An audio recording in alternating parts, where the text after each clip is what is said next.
All right, guys, in this training, we are going to be talking about selling Etsy print on demand and a vital factor in scaling an Etsy print on demand business. And basically, it's not any secret by any means. The big vital factor with growing and scaling a Etsy print on demand business is knowing your profit margins. So not just paying attention to revenue and growth of revenue, but actually understanding profit and the breakdown of profit and the changing of profit over time. So as you know, in Etsy print on demand runs a pretty low profit margin percentage before marketing. And I underline before marketing costs because marketing costs is one of the most vital roles to running a business, not just on Etsy, not just on print on demand, but it's something that is like, for some reason, super overlooked when it comes to running an Etsy print on demand business. So in print on demand, right, we're already running a slim profit margin percentage before ads. So that means that it's going to be even more vital for you to know your exact profit day after day, week after week, in order to scale the shop properly, but then also to scale it with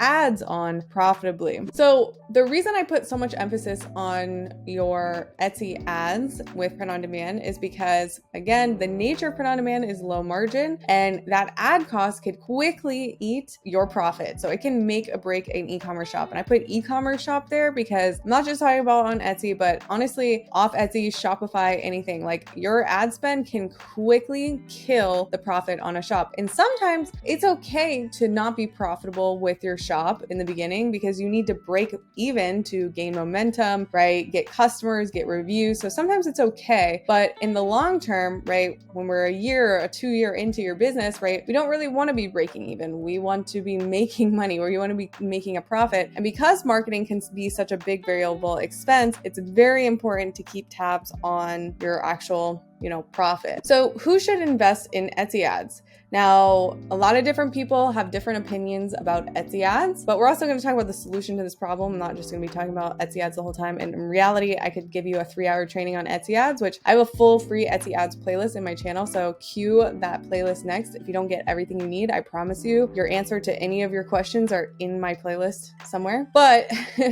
for this sake of the training, right, who should invest in Etsy ads? Well, in my opinion, everybody should used to investing in their business, right? Different people have different opinions on it. Some people think it's wasting money. Some people view it as gambling. I personally don't view it as that. I view it as investing in your business because that's what it is. It takes money to make money. And I take a very aggressive approach to Etsy ads, but my approach and me being super aggressive doesn't mean that it has to be your approach, right? It's not one size fits all. And I think, that's the next slide, right? I think people sometimes with Etsy ads think that there's like this perfect blueprint, but my strategy and for my products and for what I'm selling is completely different for your products, the age of your listings, the price point that you sell at, the value propositions, the experience that you have with marketing, right? It's two completely different businesses with two completely different needs, wants, fears, and goals. So the strategy that works for one person isn't the strategy that's going to work for you. Not only that, but it's also, there's choices that you make for your ads based off of what you're comfortable with that somebody else might not be comfortable with. So to say all of that, Etsy ads,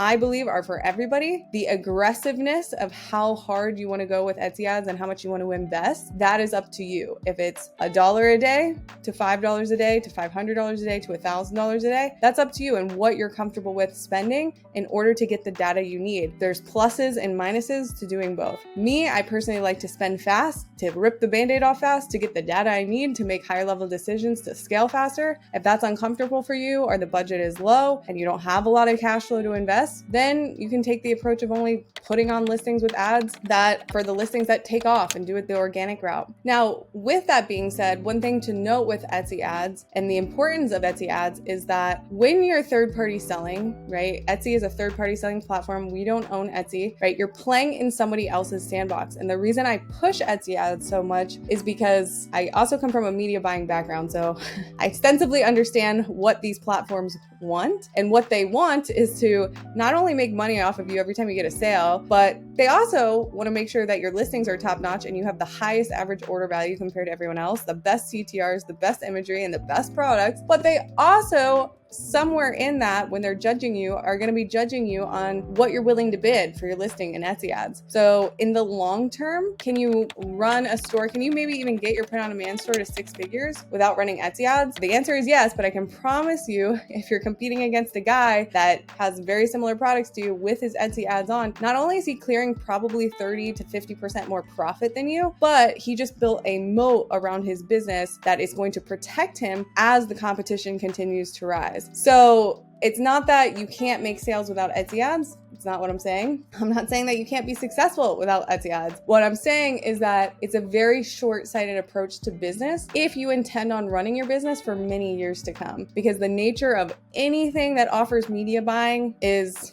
when the competition arises, there's only so many things the algorithm can judge you on.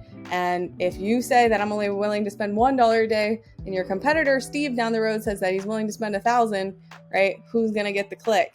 Steve's going to get the click, right? So it's just a short-sighted approach to come into the game thinking that you don't need to invest in your business. And again, that's how I look at it. I look at it as investing in my business and my products because I believe in my ability as an entrepreneur to grow a business. So you have to invest in it, right? Anyway, with that being said, if you cannot get your ads to profitability, that is a problem of either your product offerings, right? Something is not right with your product offerings, or the current data sample of product offerings you have, maybe they sell well, but they're just not profitable with Etsy ads. And that happens. That happens with my shop a lot, right? The product will sell good, but when you put ad money behind it, it's just not profitable. That's okay. Move that ad money away from those products and put that ad money to other products. But that means you need to launch products that are profitable with Etsy ads, or have that in your backlog down the line to launch other products. So the moral of the story here is it's not one size fits all. If you're selling low ticket items, low margin items versus high ticket items, if your shop is brand new versus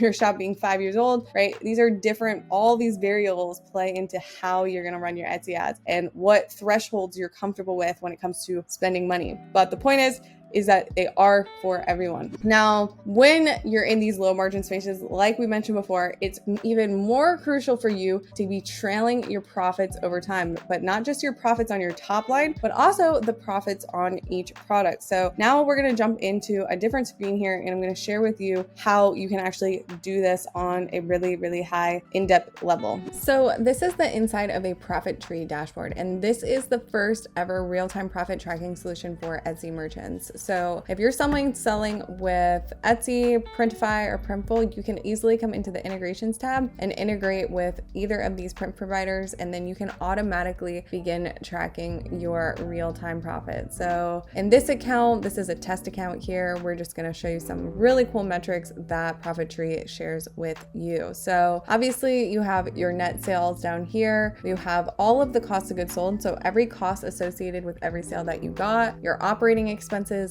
after your ad costs are factored in, and your operating profit. So as you know, in Etsy, they're super cryptic about their numbers, right? Like revenue can be displayed on your dashboard versus stats versus in your ads, and they could be calculated 3 different ways. And ultimately, if you're selling on a third-party platform, you don't ever want to 100% rely on the stats that the platform gives you, because they are really going to calculate it and show it the way that they want you to believe it is, right? Or that makes it look good to get you stuck on vanity metrics instead of relying on hard data. So that's really what ProfitTree forces sellers to do, is it gives you that honest relationship with your business and keeps you away from, feel good metrics, and actually gives you real hard data on what you need to see. So we're going to focus a lot on advertising, because that's probably the biggest pain point for print on demand sellers. So here you can see on this bucket, it's not only showing how much you spent, but it's calculating your ROAS and your break-even ROAS. So your ROAS is how much you spent compared to top line sales, right? And then down here, we can calculate what that percentage actually was. So if you are, like we said, in a low margin space like POD, where your profit margin percentage over here, which we can see it over here, is somewhere between 25 and 35%, right? We're gonna wanna make sure that our advertising cost doesn't go, higher than 10, 12%, so that we still clear, close to 20% profit, which 20% profit in a business where you never have to touch the product is actually really, really good money. Like, you're not going to see 20% returns on any business where you don't have to touch the product. So I think that's something that people forget, is that even though you're giving up ad costs to scale your business, which is going to lead, ideally, if you do it properly, to more profit, clearing even a 15 to 20% profit margin after this cost is still really good when you don't ever lay hands on the product, right? Like, that's really, really good. It's not that you're not working hard. It's a whole different logistic nightmare when you actually have to touch a product and make a product yourself. Yeah, so it's really good. This feature here, watching your ad costs, is really important. Things that will shoot your ad costs or your ROAS to go down is when you test more products. So you can always compare to the previous time period. So if I click on this, it also will show it on the graph compared to the previous time period. So in January to February, if you launched 50 to 100 new print-on-demand listings and you put ad money behind all of them, you might see that your ROAS goes down because you have to invest in those listings and marketing. And that's a normal occurrence, right? Like, we would almost not want to see it, but right, you would want to track, okay, we launched 100 new listings this month, right? How is that going to affect our ads, right? So it's normal to see that our ROAS would go down. But historically, right, overall, we would want our ROAS to be increasing over a big time period. So you can see last year, it's comparing it to 2022, right? Our ROAS it increased. So that means that it's becoming less expensive over time to acquire customers, right? So we want to see this go up. So it was increased by 33% from 2022 to 2023.